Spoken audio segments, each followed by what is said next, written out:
திருநெல்வேலி மாவட்டத்தில் ஊழியம் செய்து கொண்டிருந்த நம் சாமுவேல் ஐயர் 15/6/1844 முதல் 11/3/1900 வரை 56 ஆண்டுகள் வாழ்ந்தார். அவர் ராவ் சாஹிப் அவார்டு 1899 பெற்றவர். அவரின் துணைவியார் மரித்து போனார்கள். ஐயரோ ஆண்டவரின் உண்மை ஊழியர். தன் மகனுக்கு தாயாரின் இறந்த செய்தி அனுப்பினார். மகன் கதறியபடி ஓடி வந்து தாயின் தடலத்தின் மீது விழுந்து அழுதான். அப்படி அவனும் மரித்து போனான். சாமுவேல் ஐயரோ செய்வதறியாது திகைத்து நின்றார். ஆனால் ஊர் மக்களோ, ஐயர் கொடிதான பாவங்கள் செய்திருக்கிறார், ஆயினால் இறைவன் ஒரே அடியாக அடித்து விட்டார் என்றார்கள். இவ்வார்த்தைகளால் அவரின் இருதயம் நொறுங்கி போனது. ஆனாலும் தாவீதைப் போல தேவனாகிய கர்த்தருக்குள் தன்னை திடப்படுத்தி கொண்டார். சோர்ந்து போன உள்ளத்தின் குமுறல்கள் வெளியே வந்தன. எல்லாமே என்னை விட்டு விடுபட்டு போனாலும் என் மீட்பர் உயிரோடு இருக்கிறார் என்று மீண்டும் மீண்டும் கூறினார். அதன் விளைவாக அவர் பாடிய பாடல்தான் என் மீட்பர் உயிரோடு இருக்கையில் எனக்கு என்ன குறை உண்டு நீ சொல் மனமே என்பதாகும்.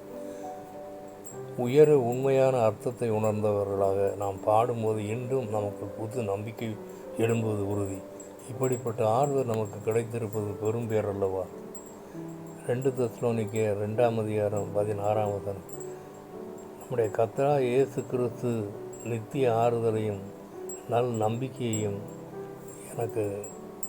நமக்கு கொடுத்திருக்கிறார். 2 Thessalonians chapter 2 verse 16. Our Lord Jesus Christ hath given us everlasting consolation and good hope. One song. ஆறுதலின் தெய்வமே உம்முடைய திருச்சமுகம் எவ்வளவு இன்பமானது. ஆறுதலின் தெய்வமே உம்முடைய திருச்சமுகம் எவ்வளவு இன்பமானது. உம்முடைய சந்நிதியில் தங்கியிருப்போ உண்மையிலே பாக்கியவான்கள். தூய மனதுடன் துதிப்பார்கள், துதித்து கொண்டே இருப்பார்கள். ஆமேன். ஆறுதலின் தெய்வமே உம்முடைய திருச்சமுகம் எவ்வளவு இன்பமானது. ஆறுதலின் தெய்வமே உம்முடைய திருச்சமுகம் எவ்வளவு இன்பமானது.